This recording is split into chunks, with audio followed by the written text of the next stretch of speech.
Hi there, I'm Wendy McCallum, burnout and alcohol coach and wellness expert, and you're listening to Bite Size Balance, where everyday extraordinary women share their stories, expertise, and wisdom, all in the name of lifting each other up and creating a better life by design.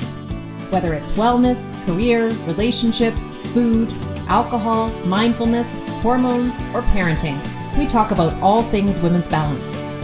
If your life looks great on paper, but it still feels like something's missing, you're in the right place. Welcome to Bite Size Balance. Hi, everyone. Welcome back.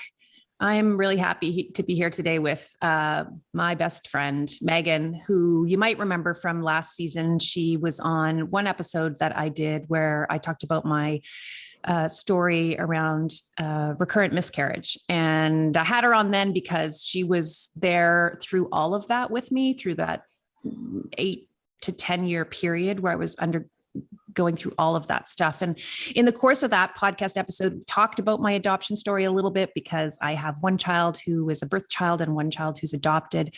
And I said I would come back and tell that adoption story at some point, and feels like the right time to do that.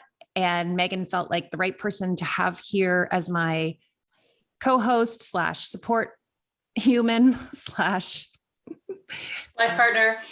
partner. Yeah. / sister wife.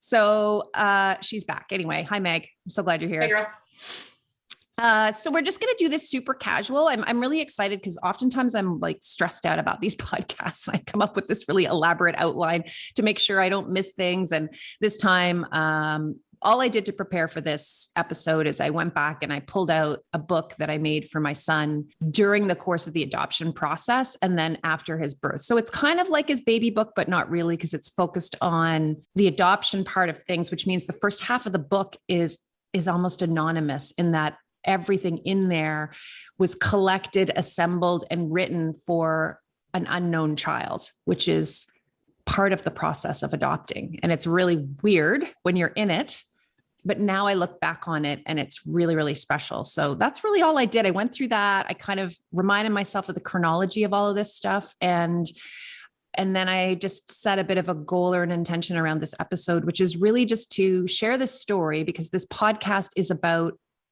ordinary women with extraordinary stories. And usually I have someone else on telling their story or talking about the area of expertise that they have that will be of value to other women in midlife. But I realized that I have a few extraordinary stories of my own, and this is definitely one of them. This story is so special, I think, and I've told it before, but never in this kind of a forum. And every time I tell it in to a smaller audience or to a new friend or whatever, I always get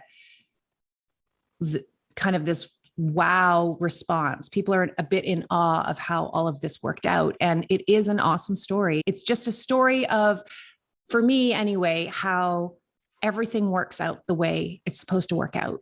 It definitely did for me in this situation. I guess it doesn't always, but in this situation it did. So that's a long introduction to what I want to talk about today. But I also just wanted to highlight, I am very aware of the fact that this is not a typical adoption story. And I'm sensitive to that. And I'm sensitive to the fact that there will be people listening to this podcast who are in the process of trying to adopt or who had a different experience through adoption. And I just want you to know that I know that this is not typical, but it's still real and it's my story. And I want to share it because I think it's also a really hopeful story. So where do we start, Meg? I don't know, man. I mean, I think we have to go back and just repeat just a little bit of the preamble to this, like the reason why we ended up adopting, because that's obviously really important background for it. And you and I spent a whole episode last season talking about my experiences with infertility and recurrent miscarriage. And the way this worked is that I got married when I was 30 and started trying to have kids right away, because I don't remember if I said this in that last episode or not, but I had this very specific plan that I was going to actually have had all of my children by the time I was 30, and I was way behind the game. So I felt like I really needed to get going on that. So started trying to have kids right away after we got married. And I think it was like 8 months later, we still hadn't gotten pregnant and we were starting to get concerned. that maybe something wasn't right, because I was doing all the things. Like, we weren't just like, maybe this will happen, let's just see what happens. I was like tracking and using every possible aid and device to try to get pregnant. And we were a little bit nervous about it. So we started exploring that path a little bit, I think. And then I got pregnant without any assistance. I got pregnant. And that was so exciting. I was in Spain when I found out I was pregnant. Rob and I were kind of backpacking around Spain, and I was just elated and so excited and just completely naive. Just assumed everything was going to be fine, and came home from Spain and stayed pregnant until 12 weeks. So I went back and checked, because you and I couldn't remember the details, because I've actually had 4 losses. And they all kind of get jumbled in with each other, and we couldn't remember the details. But I went back and found a note around this, and I was past 12 weeks when I miscarried that first pregnancy. So I had told people, and I was feeling very confident about it. And then I lost that pregnancy, which was devastating. So we went through all of everything that you go through with that. And Megan, you were there for all of that. And we talked about what that looked like and how you supported me and what you learned through that process of that first miscarriage, but also all the other ones that happened after that. And then at some point shortly after, we decided to start trying again, because I was really determined to have a family. I just felt very strongly that I was meant to have children, and that my husband and I were meant to have kids together. So my notes tell me that I got pregnant again 6 months later. So 6 months later, I was pregnant again, and I miscarried again, I think earlier on in that one. So before the 12-week mark, I miscarried that pregnancy. And that, like we talked about on that episode, I feel like that was a big deal. I was very clearly thinking to myself, okay, well, I'm no longer on the right side of the stats here, because I'm not that 1 in 3 that miscarries. I'm now 2 for 2. Yeah. And that was really stressful for me. And also everything was very, very sad at this point, because I had 2 miscarriages within 6 months. But interestingly enough, Rob and I, before we got married, I have a very specific memory of this, of being, was sitting outside a bar or restaurant at a table and having a conversation about what we wanted and our future. And both of us realizing in a really serendipitous way that we were on exactly the same page when it came to starting our family. And we both said we would happily start our family through adoption. We had both thought about it. We were both very open to the idea of adoption. And this was like way before any of this stuff happened. We hadn't even gotten married yet. And I don't think that's a conversation that most couples have, but we had it. And now I look back on that and I think, well, that was pretty important. That was pretty telling that happened. So after that second miscarriage, I don't remember exactly how we got to adoption, but I think it was probably a combination of me really, really wanting to start my family and feeling very motivated. And like, this is how it's meant to be. I know we definitely had conversations about whether we wanted to go through infertility treatments and try to figure out what might or might not be going wrong here. I mean, at that point, when you've only had 2 losses, it's still totally. That also never really felt like that never felt like the conversation, really, ultimately. Like it wasn't. And that's and it's interesting, because when I was going back through Duncan's baby book, I have some other notes and like some letters that I wrote him and that kind of thing, where I put some of this information. It's definitely in like the home study questions, which I'm going to talk about in a bit, but all of the work that we had to do to get approved as a family to potentially adopt. I talked about my history, and I can see in there some references to conversations that Rob and I had about how that just was not a path we wanted to go down. We just didn't want to be 10 years later, 10 years of infertility treatments, 10 years of more losses, 10, of all of that. We just didn't want to be there. So then the obvious option was to consider adoption, because we had both been open to that. So that is when we started looking into the adoption process. We were living in Alberta at the time, and this was 2003. So it is very, very different there and everywhere else now. So everything I'm about to tell you is not probably possible in the way it happened for us anymore. Do you remember talking about adoption with me? Like, do you remember having the first conversation about this with me? I certainly remember once you guys got on board with that process. I certainly remember those conversations, but I think that you went from miscarriage to adoption very quickly. Yeah, it was. I don't think there was a lot of time in between where you mulled things over. I think it was like, this isn't working. This is what we're doing. It was definitely quick, because in the home study, the social worker actually has a note about that, like about the time frame. And she says, I've had lots of conversations with Rob and Wendy about their own losses and infertility. I feel very confident that they have done the work and continue to do the work to move through that, and that they are very committed to the adoption process. Which, so we must have, it was a tight time frame. But we were very committed to it when we started it. But it just seemed like, for you guys, the next natural step. Right. And I think for some people it's not. I mean, some people need more time to grieve and to work their way through all of the complexities of choosing adoption, because it is not a simple thing. But I feel like Rob and I had already worked through a lot of that, because we had been considering this as an option before I married. Yeah. And we had definitely worked through some of the typical kind of concerns around adoption were just not major concerns for us. And anyway, so we decided to start this private adoption process first. So our adoption of our son is an open adoption. Open adoption means that we have continuing contact with the birth family post-birth. And that was arranged and decided upon and actually kind of contractually agreed to, although there's no money that changes hands in an adoption. That's illegal, but just there was and from a legal perspective, I don't know how binding it is, but it meant a lot to us to commit to that. From the beginning, we were very open and in favor of open adoption, which is a hang up for a lot of people, because people are very afraid of what that might look like. And I think the biggest fear is that the birth family will somehow, I don't know how to describe it, but the birth family will maybe make it very difficult and complicated if they're still involved in your child's life. And I am here to tell you that that is not what happened in our open adoption. And I don't think it's what happens in most open adoptions. And that is actually 100% in our situation, the best route for adoption. It's the best thing for our kid was the open adoption. And I think it's the best thing for the birth family as well. So I think it was the best thing for all of us all around. It's not always, obviously, there are very complicated circumstances that lead to adoption sometimes, and open adoption is not possible, or it's not a good idea. So we decided to proceed with this agency in an open adoption. And then that led to like all of the hoops that we had to jump through for about 4 months. We just jumped through hoops. That's all we did. And I went back and I was kind of looking at like what was involved in that process. I reread the applications that we both had to do. It's like 70 pages of stuff.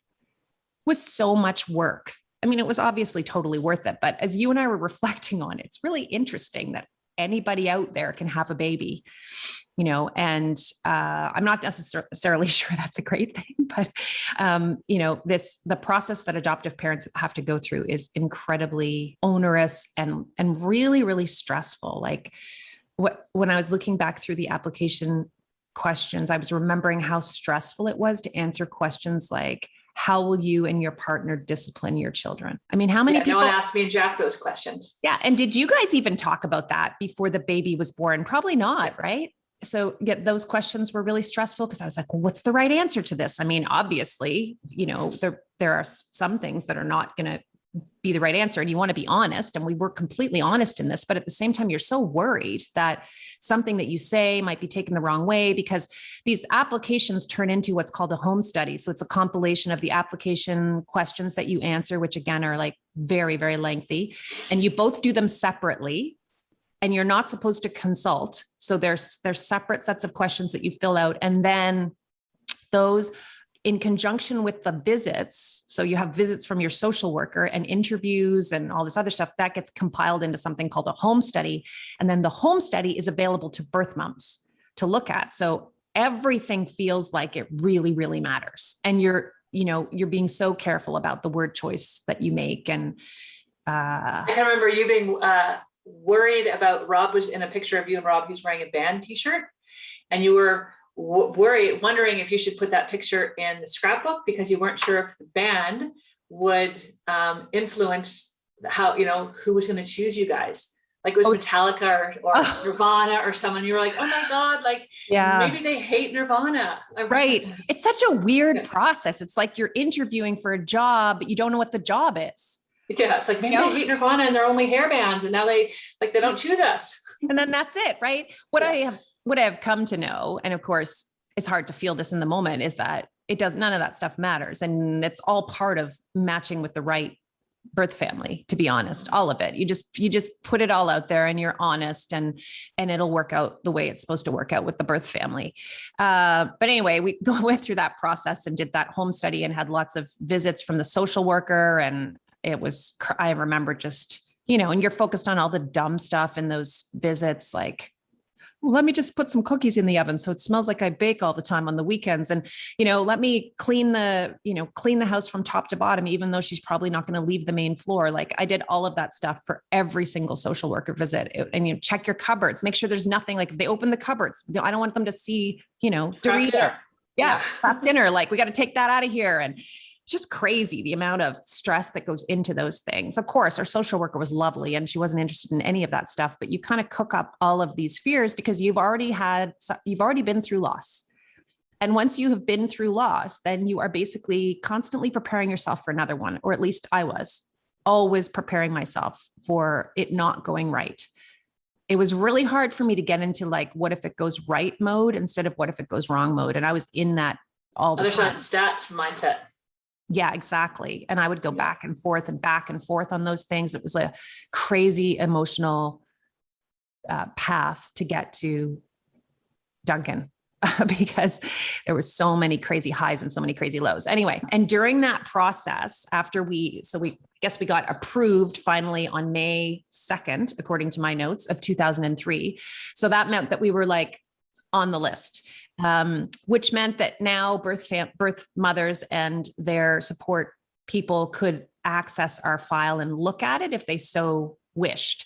And the way that it worked at that time was that birth parents would kind of stipulate some of their criteria, and then the adoption agency would take the files and choose files that fit that criteria. So, it might be like, I want a family with 2 parents, or I want a family that lives in a rural setting. And I definitely want the family to have a pet. Like it could be things like that, or I want them to have a religious affiliation with this type of church or whatever. And so it's basically completely out of your hands and you have no idea what's going to happen after that. So then we spent the months I like to refer to as purgatory. We spent like June, July, August, September, about 4.5, 5 months in purgatory, which actually is a very short stint in purgatory. So I am actually very, very grateful. I consider ourselves to be very, very lucky that we were only there for that long, because a lot of families are there for a lot longer. But I can tell you that 5.5 months was really, really hard. We also went through the provincial system at the time, which is what a lot of families do. So go through the private system where you match with a birth mom who has made the purposeful, consensual decision to place her child up for adoption. Or you can go through the public system, which deals with situations where children are being placed into adoptive families because they are better served by that. So they have usually been apprehended from their homes and it is not consensual on the part of the birth mother, although I think sometimes it might be. Anyway, that we've gone through that system as well. So we were kind of waiting both of those streams, and you're right. The two big decisions both provincial that we had to make were both provincial, and they were really hard. And one of them involved like a heartbreaking set of circumstances. And this is the one piece of adoption that we don't talk about very much, but it's really hard to be the family who wants the baby so badly, but then has to say no to a baby. And it's hard for a million reasons. Obviously, it's heartbreaking, but it's really hard to say, I'm not willing to accept that. Right. Like that set of circumstances for us. It had nothing to do. Yeah. It had nothing to do with the characteristics of the child. It had to do with this in both of these situations for us. It had to do with the circumstances of the potential long-term impact that the situation and the potential and us trying to figure out whether we were capable of supporting a child in that. And I think in both of those situations, if I recall, there would not have been openness. So an open relationship would not have been possible. But when you've gone through the level of loss that we've gone through at that point, and you're feeling like, what if this goes wrong all the time? It is the hardest thing in the world to say no. Mm-hmm. And I have had to do that 3 times in my life. I had to do it twice then, and I had to do it once in our second attempt to adopt when we tried to adopt a third child, which did not actually lead to a third child, but I had to do it there too. And it's really friggin' hard. And nobody talks about that. And I mean, you also have to do that. You have to set parameters around what you're willing to accept when you apply for adoption. And that's really hard. Mm-hmm. You know, would I be willing to accept a child with fetal alcohol syndrome? Would I be willing to accept a child with Down syndrome? Would I be willing to accept a child with a congenital traumatic, or really traumatic child with traumatic birth circumstances, or with a traumatic family history, or with a history of mental illness or X or whatever? I mean, we just had it was brutal trying to make all those decisions, because that's the kind of stuff, some of it is just a complete crapshoot and could have happened to us anyway in the birth of a child. So we're trying to figure this out. Like, is it fair to say we're not willing to accept a child with a mental health problem in their family history? I mean, Lord knows we have that in our family. So, no, we're clearly not going to have that as a boundary. But it was that whole process is crazy, and nobody talks about that. It's very, very difficult. Anyway, to go back to the good stuff. During this purgatory period, you and I spent a lot of time. You probably talked me off a ledge a million times. I don't remember it. A lot of this is a blur to me, but I do remember that I decided I was going to start this book for my kid. And I started putting stuff in here. And one of the things I did was I started writing letters. So I went through my book today because I knew we were doing this, and I never look at this. I haven't looked at it for probably 6 years, 7 years. And I also don't know whether Duncan has read this. I don't think he has. And so I'm actually going to give this to him after this podcast is recorded, to just because now he's almost 18, and reading these letters will actually probably be interesting to him, and he can really comprehend a lot of this stuff. He knows all the circumstances of his birth, clearly, because it's an open adoption, and we've had a continuing relationship with his birth family, which we're going to talk about, but I don't think he knows this stuff. So I wrote this one really long letter. I'm not going to read it all, but on May 21st. So this would be like 20 days. So, just imagine that. That's me. It's like been 3 weeks since we got on the list. And every single day I go home and check the answering machine. Every single That's 2003 day. Answering machine. What? I know, right. For those of you who don't know, an answering machine is a little gadget. Like voicemail. It's voicemail that's not portable. Anyway, I would go home every day and check that bloody thing. And I did it all the way until I finally got a call from the adoption agency. And so I had 3 weeks now of going home, 3 weeks of no messages, 3 weeks of like tiny little heartbreak, and then having to pick myself back up and get on with my night. And so I was writing to my unborn child, and I said, the road we are on to parenthood has been challenging, but we have never for a moment considered giving up, because at the end of that road, there's always been you. Whoever you might be, we are waiting for you. You have been growing in our heart for years. Maybe by now your birth mother has discovered she's pregnant, maybe not. Although I haven't met her yet and don't know her name or where she lives, I think about her all the time, and about how difficult a decision she will face, and about how strong and brave she will have to be to make the decision to place you with us and to let you go. She will have to place immense trust in us to love you as much as she does, and to parent you better than she is able. We hope that she'll be able to maintain a relationship with you and our family, so that you'll never have to wonder who she is, where you came from, or why we ended up together. If she's not able to do this, it will not be because she did not love you. She was courageous enough to continue her pregnancy and brave enough to trust us with you. She loved you without a doubt.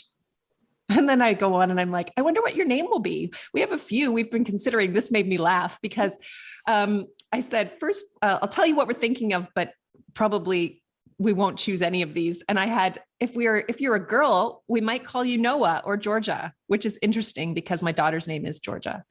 And the baby boy names were none of the right ones. Tristan, Connor, Finn, or Caleb. Those were my names. Anyway, that was just a little piece of the letter that I I wrote him. And I said, this is what made me think that I should probably share this with him. Because at the very end, I said, by the time you read this, we will know each other well. It's so crazy to me that I wrote this letter to this kid who's now 18, right? And I had no idea who he was when I wrote this letter. I didn't know he was a he or a she or a what. By the time you read this, we will know each other well. You will have grown into a strong and independent young person and will have endured your own struggles, faced your own challenges, and accomplished your own goals. I hope you will be happy, confident, and kind to others. So I read that and I was like, oh my God, those were my wishes for my kid. I need to lay off him because he is all of those things. Like those are Duncan's great. Like he's I love all Duncan. right. Like I need to stop bugging him about getting his homework done and being organized. Those are not the things that matter to me. The things that matter to me are still, they were then and they are still kindness, confidence, and happiness. And he is those three things epitomized. He has all of that. So, but here's the really cool thing, Megan, you wrote him a letter too. And I have that. I know I did. I know I did. And I read it again this morning and it made me laugh out loud, but also cry because it's very cute.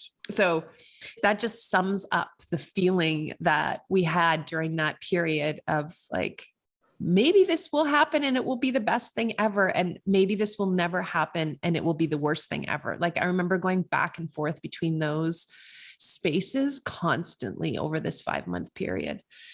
So anyway, let's move on to some positive news. This is all positive, by the way. Positive. It is positive, but purgatory did end. But purgatory did end. But the hushed tones is true. It was the weirdest space. It was because the weirdest space. You also it's not like a pregnancy, right? Because you don't know whether it's actually going to happen. Although of course, I don't know it. I didn't know whether my pregnancies were actually going to end up with a child or not either by this point, and you don't know the timing of it. So it could be 6 months. It could be 3 years, 5 years. You just have no idea. So you have to hold back on talking about it. You don't want to show your excitement about it because again, the timeline is so unknown and it feels almost like you're going to jinx it if you talk about it. And then you're playing all these games. Like I do all the crazy, I shouldn't call it crazy. I think all humans have some level of this kind of, it's probably lower end of OCD, but I would get really superstitious about stuff. And I'd have to do things a certain way. And I remember this thing, it's just so weird. The other day, I'm going to sound like Wendy are also both Virgos, by the way. I am a Virgo, so we'll just put that in there because that has something to do with this for me for sure. But I remember I used to run on the treadmill, and every time I saw 11:11 or 3:33 or 4:44 or whatever for the minutes that I had been running or the time on the clock or whatever, I would have to say before it turned to the next number, I'd have to say, happy, healthy family, long life. I don't think I've ever told you that before. I used to say that. I probably said that 2,000 times. And then I kept saying it because, if you listen to the miscarriage episode, we tried to have a third child and I had a number of other losses. And then we tried to adopt a third child and that didn't work out for us. But I was saying happy, healthy family, long life for about 10 years, obsessively, every time I saw numbers line up on the clock. I mean, this was always in my mind. Constantly. Anyway, on October 8th, it was a Wednesday. Rob was fishing in the Bow River in his hip waders in Calgary after work. And I was at home by myself. I was late with my period and decided to take a pregnancy test. And I hadn't told Rob I was late. I hadn't said anything. We were not actively trying to get pregnant. But at the same time, we were not, I guess, actively trying not to get pregnant because we had no idea. We thought we could wait for 3 years on this list for adoption. And I think I must have gotten to a point where I was ready to take the risk of a loss again mentally, or I thought I was. Anyway, I took a pregnancy test and I was pregnant. And I described this in the other episode that we recorded. I remember feeling very bittersweet about it, but I called Rob and told him, and he was on his cell phone standing in the middle of the river. And I remember his response was very flat. He said, "Oh," and then there's this long pause and then, no real excitement about it because he at this point did not ever want to see me go through that again. And he didn't want to go through it either, the loss. And he was not feeling very hopeful, I don't think, about any of it. And then I had to do all the stuff, I went to had a dinner that night at my the partner that I worked with at the law firm. I had to go to his house, and then I had to figure out how to not drink wine, but not have people ask me whether I was pregnant again, because they all knew I had already had 2 losses. They also knew I was waiting on the adoption list. And because that's the other piece of it too, that you got to tell your employer, like, oh, hey, by the way, I could at any moment have a baby, and we'll have to figure that out. And that was actually a really big deal at my job, because I had a lot of responsibility and a lot of files and things that were timing was important, like knowledge, a lot of really banked knowledge that was difficult to just suddenly transition over to somebody else. Like it was going to be really challenging whenever this happened, but they were super supportive and they knew that this was happening. Anyway, went to that dinner, proceeded like kind of stunned through the rest of the week. Like, oh God, is this gonna, am I just setting myself up for another, loss here? And what's this going to look like? And also thinking to myself, okay, well, it's so early in this pregnancy. I'm not going to say anything to the adoption agency, because obviously I have a history of losing these things, and I'll probably lose this pregnancy. And so I'll wait. And I think I had an ultrasound set up for 9 or 10 weeks or something. So I think my thought was, well, I'll just wait till then, and I'll get that early ultrasound, and then I will let them know if it looks like it might actually be viable. Anyway, 2 days later, as the fates would have it, I got a call at my office from the adoption agency to say they had a birth mother who really wanted to meet us. And I remember being like, are you fucking kidding me? Like, are you kidding me? This is happening right now, 2 days after I find out I'm pregnant again. What am I supposed to do? So of course I just did what I knew I had to do on the phone call. And I said, I don't know how to tell you this, but I am just barely pregnant again. And I do not have very much confidence that this pregnancy will succeed, but you need to have this information because the birth mother needs to know this, because it might affect her decision. And I remember the social worker said, we've never had this happen before. I'm not entirely sure what the protocol is, because the birth mom had actually said she was going to be in Calgary for the weekend with her family, and she wanted to meet with us. It was Thanksgiving, I think. It was Thanksgiving weekend. And so she said, I'll have to talk to my supervisor and get back to you. So she hung up the phone, and I remember just bursting into tears, calling Rob to tell him this had happened.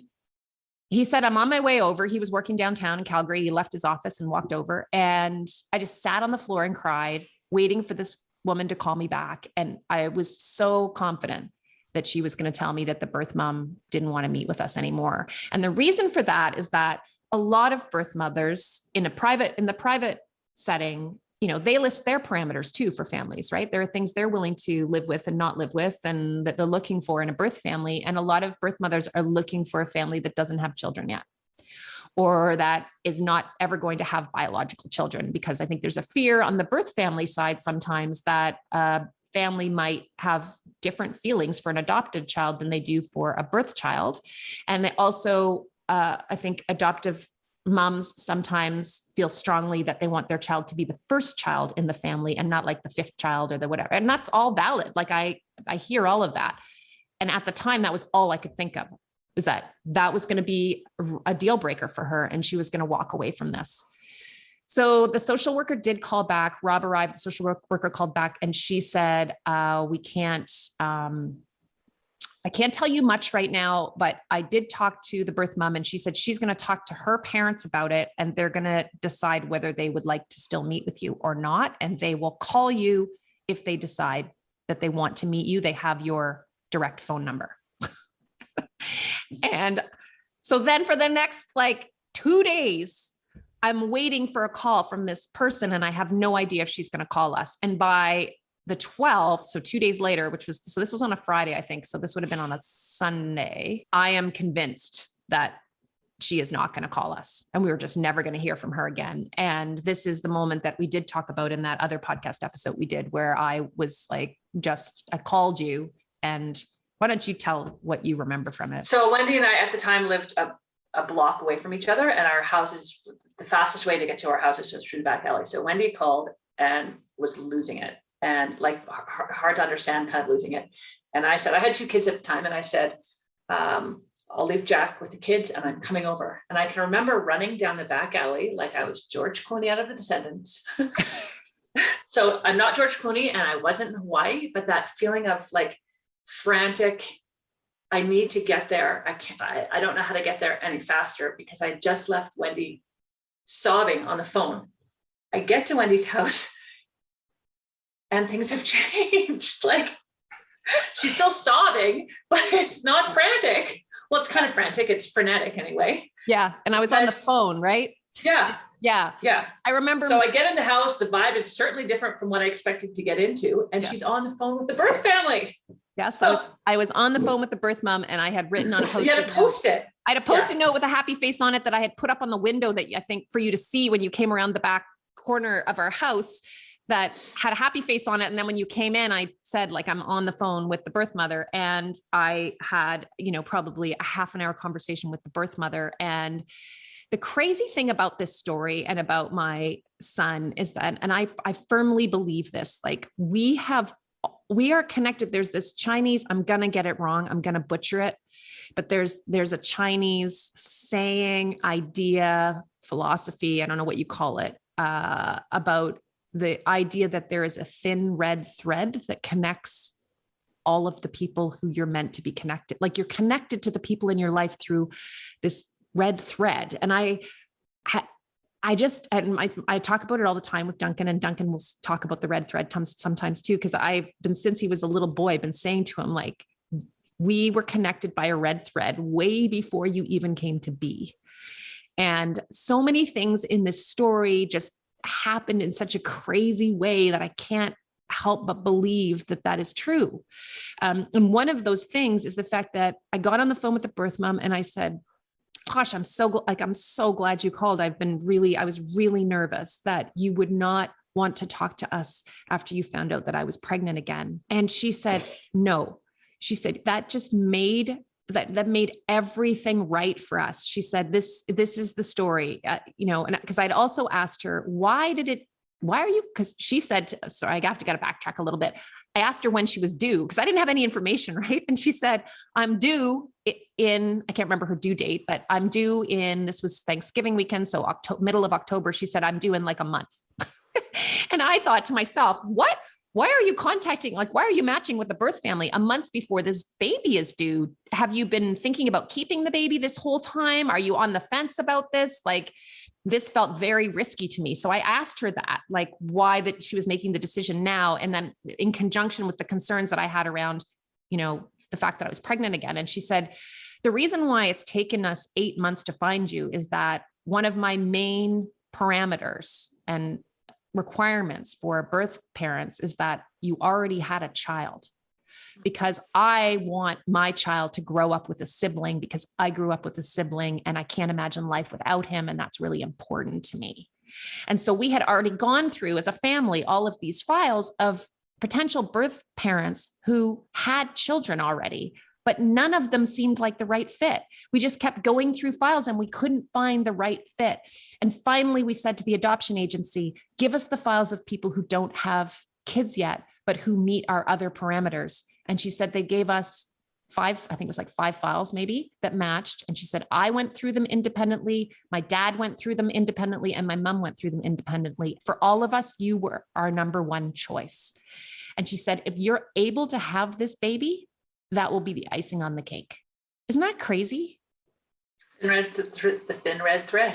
So crazy, right?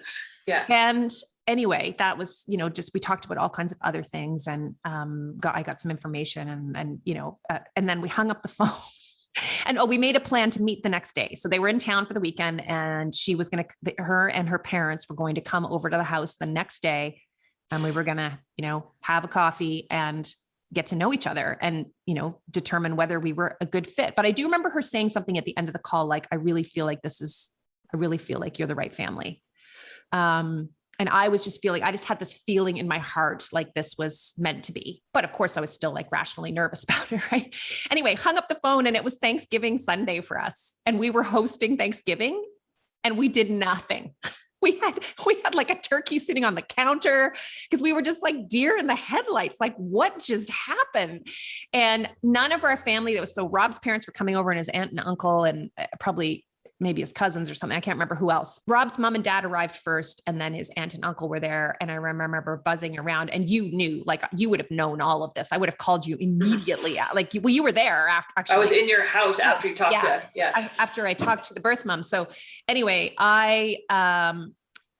Rob and I were like, what are we going to do? Like, we got to tell them, right? Like, we haven't even put the turkey in the oven and everyone's here. Like, it's going to be very obvious, that we're not. And then also you're not drinking because you're pregnant and they don't know you're pregnant. And at that time, it would have been very unusual for me not to drink. So people would have noticed that. And we just thought, well, I guess we have to tell them, like, about both of these things. And so I don't remember specifically telling them, but we did tell Rob's family that we were both pregnant and meeting a birth family tomorrow.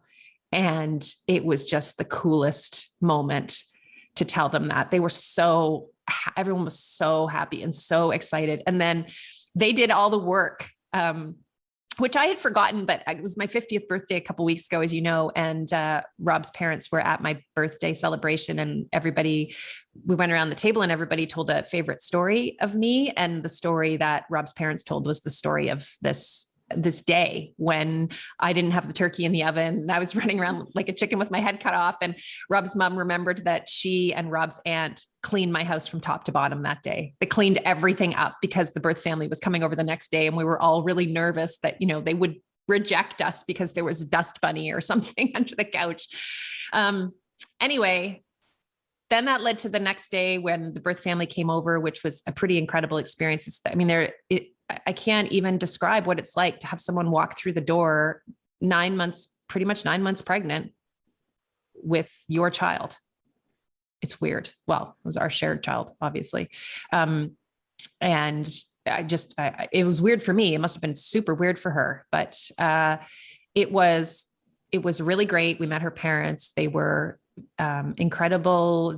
Here's another piece of the story with the thin red thread that made this just like feel it to me like it was meant to be. We asked her why she decided to place the child for adoption. And, there were many reasons why, but she was not ready yet to be a parent. And she recognized that she wasn't ready to be a parent. And she made this decision, which was the right decision for her and for the child. But she also had been adopted herself.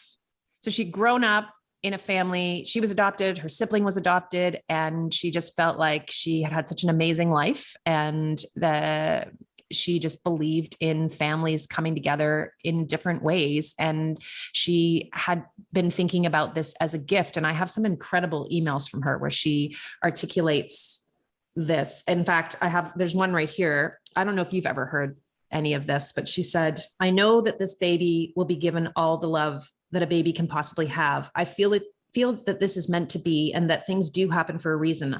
I had gone through many months of depression, beating myself up for making such a huge mistake in my life.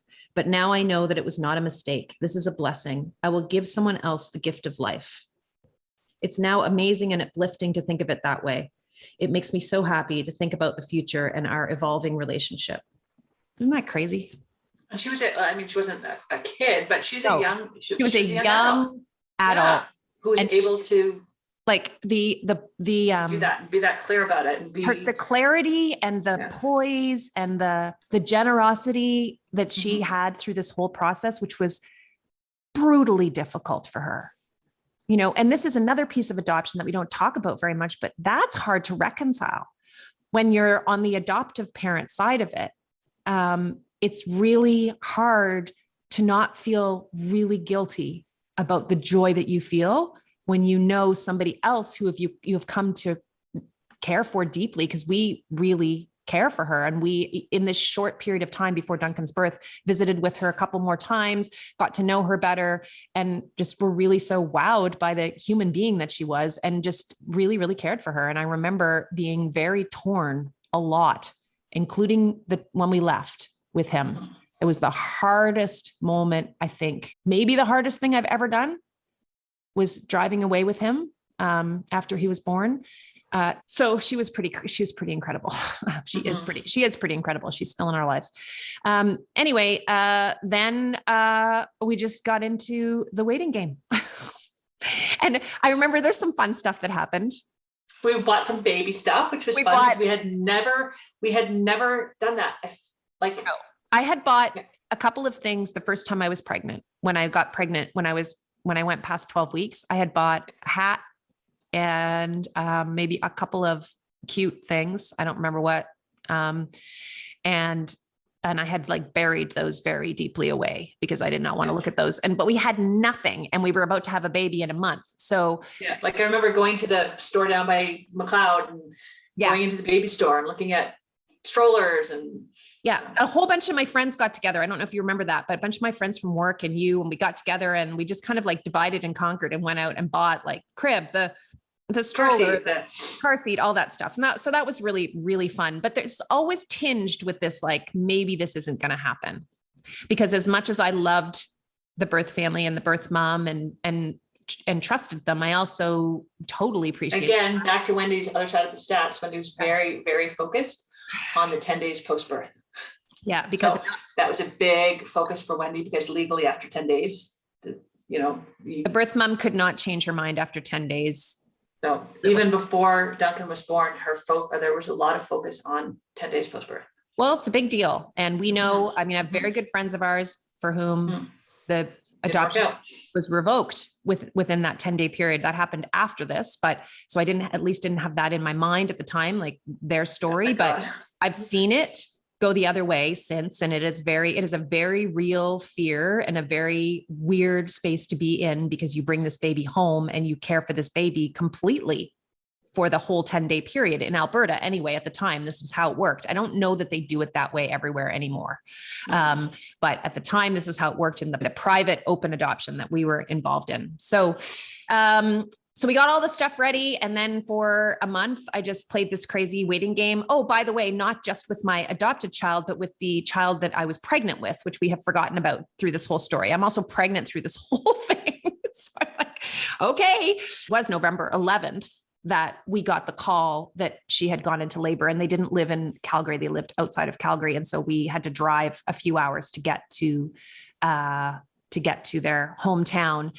And I had an ultrasound maybe like a couple days before this with a strong heartbeat. And so I was feeling a little more optimistic about the pregnancy, not 100%, but a little more optimistic. Anyway, we got in the car. It was a massive snowstorm. Oh, I don't remember this. Actually, Rob has told this story many times because he did not want me to know this, but he apparently looked in the rearview mirror, saw a car go off the road behind us and kept driving, because he was like, we're not turning around. There's someone else behind them who will help them. We're going to keep going.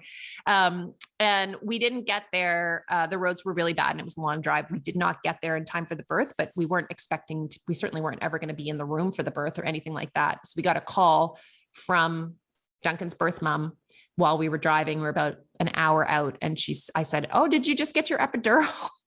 She sounded great. She was like, no, I just had a baby boy. And according to her, because I've got some notes from her side of this too, all I said was, wow. And couldn't figure out what to say. And I said, okay, we're on our way, whatever. I don't even know what I said, and hung up the phone. And then Rob and I, for the next hour, were just like, this is crazy. Like, our son has just been born. We're going to go meet our son. Like, it was just such a surreal thing. And we drove into the town, right to the hospital, and went directly to the birthing room, actually. And they literally handed us our child. The birth family passed the child over. And I have my own memories of that, but I also have this beautiful journal that Duncan's birth grandfather kept, which must have been so difficult for him to do, because he was, they were very torn about, obviously it's so complicated. There's so many emotions in play, but he was also an adoptive parent. He was an adoptive parent. And this was part of this whole thing that just makes it such a magical story. And I feel so lucky. And I understand this doesn't happen very often, but they were so careful about making sure that we felt good, like that we felt confident in this whole process, because they were adoptive parents themselves and they understood a lot of what we were feeling. And they didn't have any when they adopted our birth mom and their other child, they didn't have any real information. It was a different process at that time. There was no openness to it. So they had no information about their children's births or their children's history to speak of, right? Just some very minimal information. And so I think he thought, well, we're going to be here for this, and they're not going to be here for this. And I wish I'd been able to be there for this, for my children. And I'm going to record this. And he recorded everything for us. The times, what happened, the phone call to us, our response, like he's got it all detailed, which is great. Cause it's a blur to me. I don't remember. And I wasn't there for for most of it. So that's kind of cool. Anyway, he describes kind of the handing off of the baby, which is kind of cool. And I thought you might enjoy it. So his little journal, his little story for Duncan is called A Day to Remember, because Duncan was born on Remembrance Day on November 11th. So he goes through the whole delivery and all of that. And then he says, we are all overjoyed by this precious gift of life. What a miracle. Tears of joy flow freely. We're overcome with emotion, even me. I'm so glad that I was in the delivery room for the birth of this chosen child.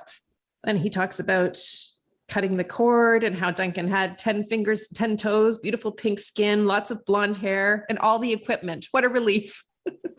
What an adorable bundle of joy. And then he says at 10:25, after everything had calmed down, we're now in control of our emotions, we decided we'd better phone Rob and Wendy. My status report is long overdue, and I'm sure they're beside themselves, not knowing what's going on.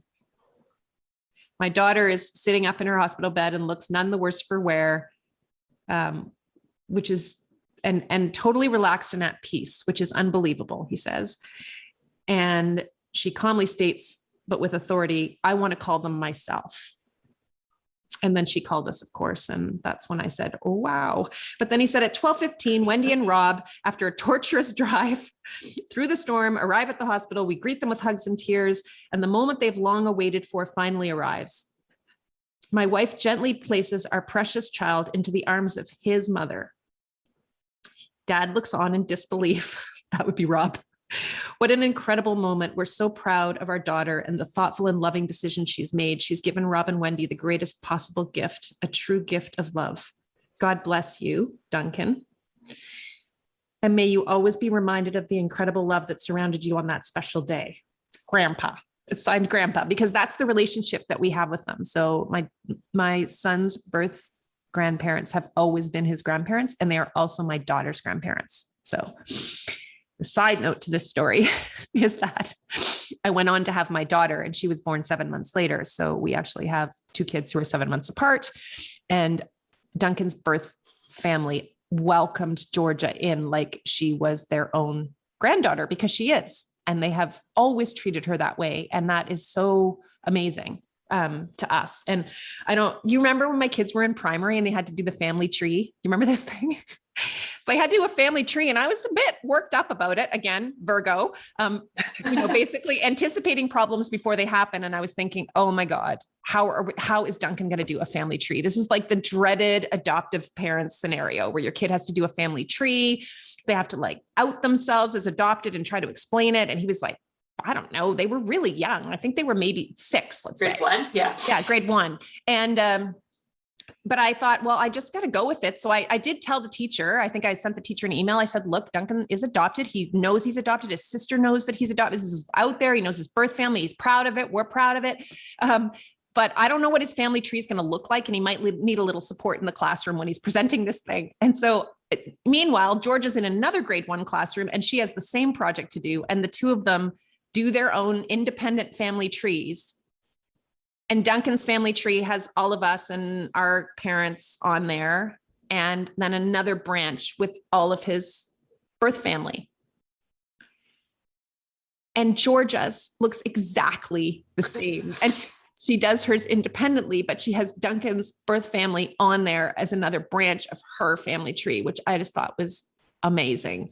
It was very cool. But that just goes to show, again, I wasn't just connected to Duncan by this thin red thread. I'm connected to all of these people in this family by this thread, I think for a long time. Anyway, So I have all these pictures in here of like what it was like that first day and how crazy it was. And, you know, I was looking back through all of these things this morning and thinking about it.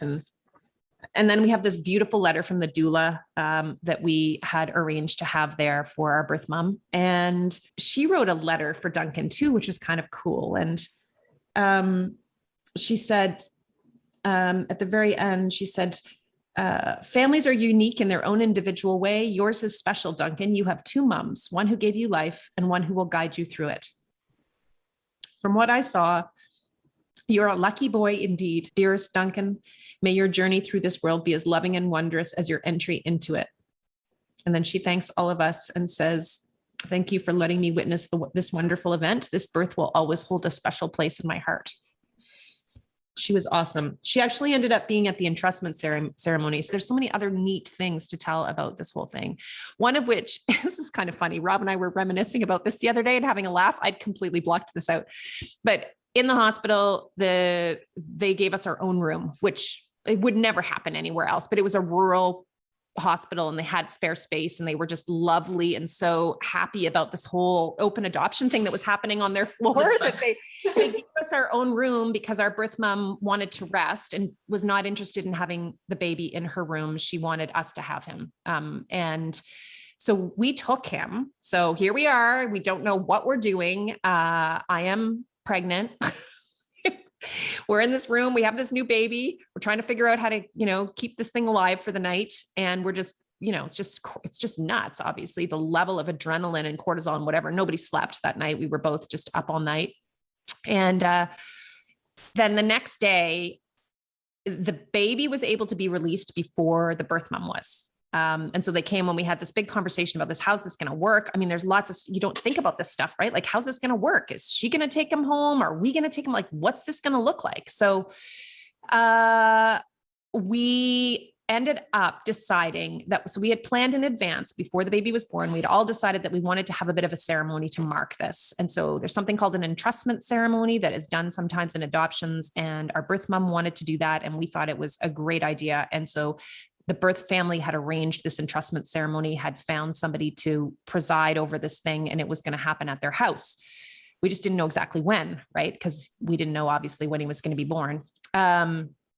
So we knew we were, you know, they wanted us to have the baby and be responsible for the baby. There was no interest in them taking the baby or the birth mom taking the baby. So I said, well, look, if the baby can be released with us, then we'll just go to a hotel and we'll wait until the birth mom is well enough to do the entrustment ceremony. And then we'll come over and we'll do the entrustment ceremony at your house. And they said, that's crazy. You should come and stay at our house. We have bedrooms. We have like everything you need to be comfortable. You have a brand new baby. You can't go to a hotel room, which we kind of couldn't. Like, yeah. I don't know what we were thinking. I don't know how we thought that was going to work. I mean, we had you could, I mean, you absolutely could do that, but it would have been, oh my gosh, so stressful. So, and it just felt like the right thing to do. As weird as that might sound to people, it felt like the right thing to do. And so we ended up going and spending the night, and my husband and the birth grandpa, who they were not that far off in age from us. They're, you know, maybe 15 years older than us. He had tickets to the local hockey game that night. And he was like, what do I do with these tickets? And Duncan's birth grandma and I said, well, why don't you guys just go? We don't need 4 of us looking after this newborn baby. We don't need that. Like, we'll look after the baby. You guys go to a hockey game. So Rob went to a hockey game, which makes me laugh. And I stayed up. I remember I was in this double bed, and I don't know, he was sleeping in, I guess, in a little basket that we had brought. And I was just like up all night, but then his birth grandma helped me. You know, and because we were both so exhausted from going through I had the drive, the birth, I hadn't slept the night before. She was obviously, you know, pretty place, stressed in the same place. And the two of us just kind of spelled off with like feeding him and giving him bottles. And the whole thing was just so surreal. And then it was I think it was the next day that we did the entrustment ceremony. I can't remember the exact timing, but we had the ceremony at the house, and they had this cake made up for baby Duncan. And the ceremony itself was very moving. Everyone cried the entire morning. All the pictures of us from that morning, everyone's eyes are bloodshot. And then we finally had to leave, which was the hardest part. Like, how do you now leave? So we've now spent, a couple days with this family in a very intimate setting. And now we just have to like take this baby that is so important to them and so loved by them and drive away. And it was so hard. I remember that his birth grandma made us tuna fish sandwiches. I don't know why I remember that. And we took our sandwiches and put Duncan in the car, and I was just sobbing. It was so hard. And then finally we got like to the middle. We probably were an hour away, and I realized I was starving because I was pregnant and I hadn't eaten in like 2 days. I ate the tuna fish sandwich and an entire bag of party mix. So for any of you who hold me up to some standard of nutrition and think that I'm somehow a perfect eater, I am 100% not. And I like myself some party mix, and I ate a whole big bag of it, and I felt so rotten. But I remember just having this overwhelming hunger that came over me. And then we were driving this big truck that my husband had for work at the time, and we had to pull over and change. Rob still talks about this. We had to change his diaper on the console. He was small enough that he fit on the console between the seats. Yeah. And we changed his diaper, and we kept going. And when we got back home to Calgary, pretty sure you were there. You and Heather were there. Rob's mom were there waiting for us at the house with a big bunch of balloons and all this celebratory stuff. And it just, again, it was very weird you had to kind of give yourself permission to feel happy and joyous when you knew that there was a family that was equally, if not more, devastated that you had left. And I found that very difficult. And then we had the 10-day waiting period, which was, I mean, you can only imagine what that was like mentally to not be certain yet. And I kept getting reassurances from the birth family. They were very aware of how hard this time period was, and they were very good about reassuring me. But again, you just can't help but go there because legally she could still have changed her mind. And so that was really, really tough. And my parents, I think, had decided that they would not come up until just before the 10th day. So they hadn't met him either. And they came up maybe like the 7th or 8th day, I think. And then we had, on the 10th day, we had a huge dinner party, and the whole birth family came up, and we had this big celebratory dinner that the whole process had been completed. And it was so beautiful. And my parents were there. It was just incredible. I don't think you guys were there. No. And then I've never met the birth family.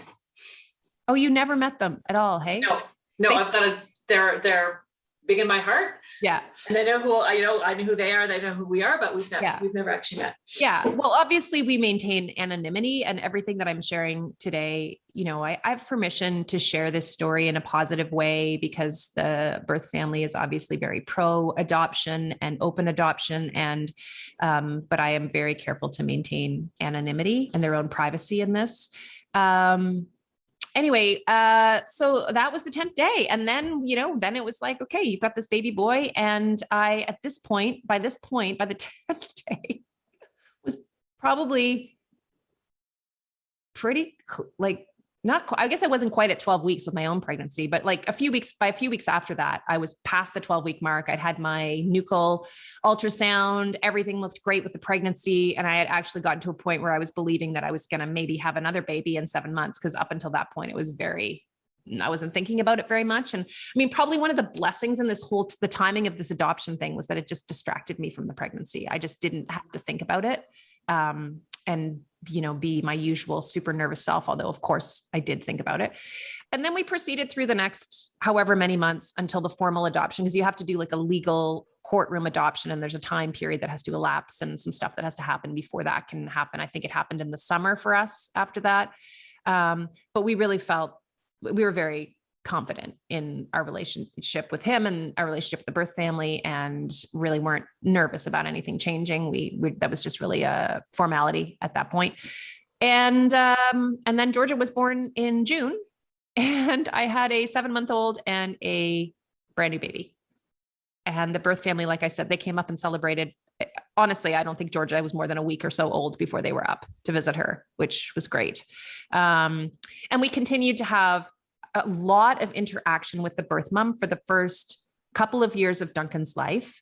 And then she began to basically the process of starting her own family. And she ended up having her own children, and we have a relationship. We still have a relationship with her. We still stay in touch with her, but I think as probably naturally would happen in this situation, we slowly started seeing her less, and we maintained a great connection with Duncan's and Georgia's birth grandparents, as we call them. And they are still very much in our lives, and we talk to them a few times a year. And they get all the, the photos and the updates and all the rest of it. And they're very proud of both of our kids. And they're an important part of our family.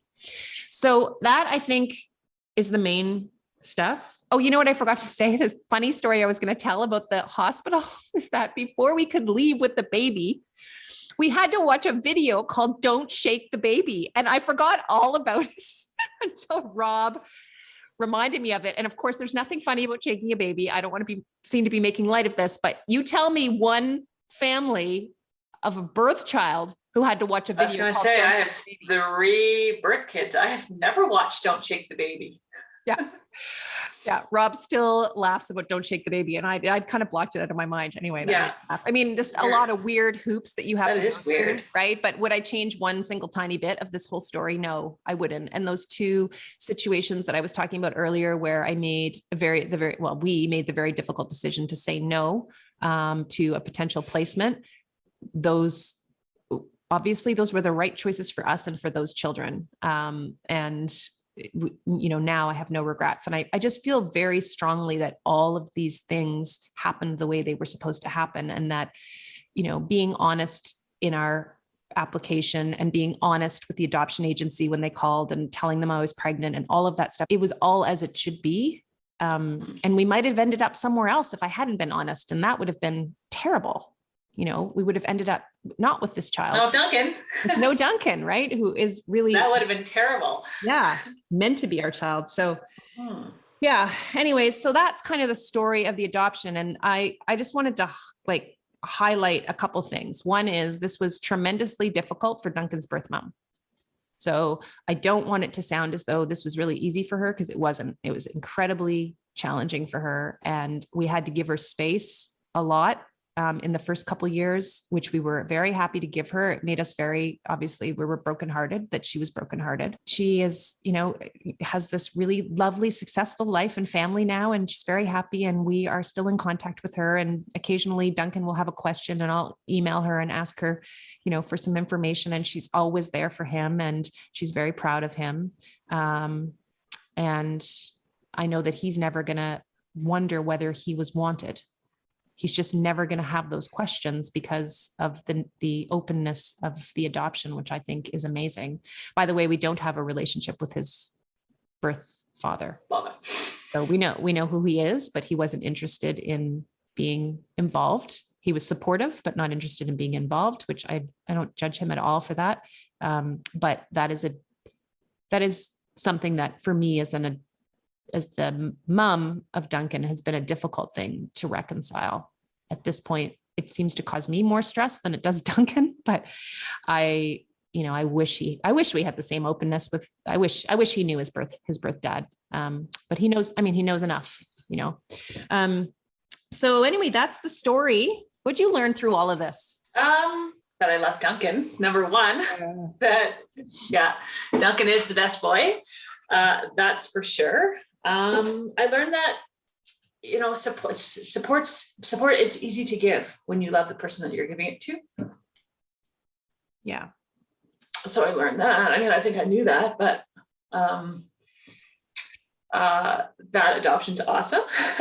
In fact, one of the interesting things about Wendy's story is that I have a girlfriend who's also struggling to have a family, and her and Wendy met for coffee, and now she's the proud mother of a son. I learned the value of sharing stories, because sharing stories can really impact people's lives, as it did with my girlfriend, which is super cool.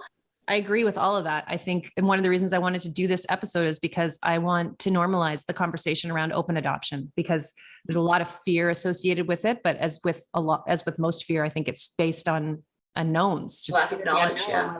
Lack of knowledge. Like, what would this look like? How would this work? And, wouldn't that be really hard to be in communication with the birth family? And my answer is no. It would have been so hard for me to not be in communication with them. I thought about Duncan's birth mother every single time I fed him. Every time I fed him for the first probably 6 months, I thought about her and how she was and what she wasn't, what she had given me, and the fact that I was doing this now and she wasn't doing this. I mean, I thought about her constantly. And so being in touch with her selfishly for me allowed me to know that she was okay. Even when she was struggling, I knew she was going to be okay. And it allowed me to support her in whatever weird way I was able to do that. Hopefully I was able to do something to support her in all of that. But most importantly, it allowed me to raise a really confident kid, because he's known since the beginning of time that he's adopted. There was never one moment, and I don't remember the first time that we talked about it. That's how, what's the word? It's just organic, I guess. This was all just always going to be the way it was. He was always going to know that and same with my kids. So I have 2 kids who are older than Duncan and 1 kid who's younger than Duncan. And for all of my kids, adoption is just another way for someone to come into your family. It's not, the way they speak about adoption, I think is organic and natural, and they don't blink. It's just which is so another wonderful. way to start a family. It's so wonderful, because you got 3 girls, and what if one of them has trouble conceiving, chooses to start a family? Or actually, but one of my kids has decided that as a result of climate change, she actually doesn't want to birth kids. And want to add another child. Exactly. So it's interesting, right? Because it's, and the way I see that now is I look back at our birth mom and I think, well, that was one of the reasons why she was open to adoption, is because she was adopted and she had experienced, all of the amazingness that adoption entails. And so I think that's really, really great. And it's the same with all of my kids know that adoption is an option. What they don't know is how hard it is.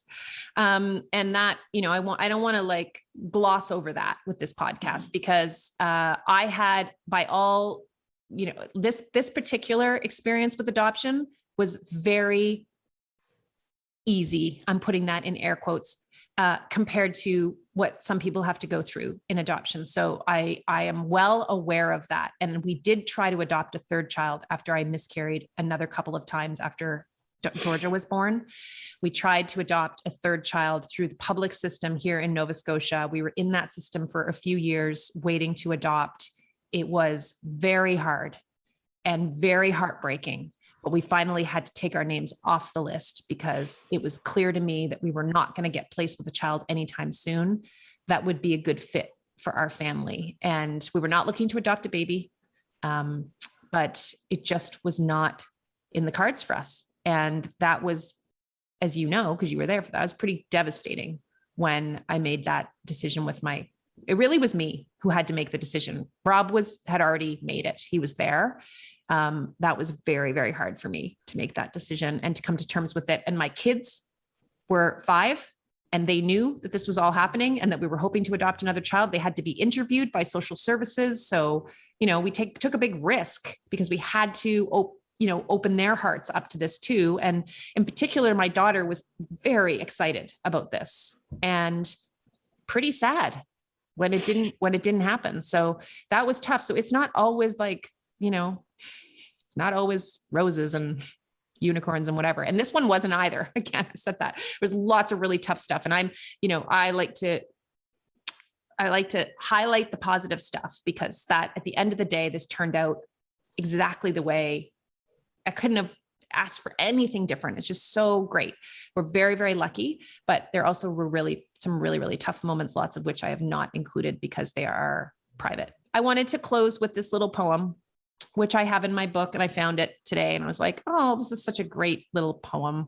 I have a picture of me and I'm looking down at Duncan, who had the fattest face when he was a baby. So he was a fat baby. And you can't see, but I guarantee you I was wearing the overalls that we talked about in the miscarriage episode, because I basically wore overalls for 10 years because you could cover up a pot, like a little pregnancy belly in them. And at this point in time, in this picture, I was probably 11 or 12 weeks, which means I would not have been fitting in any of my pants.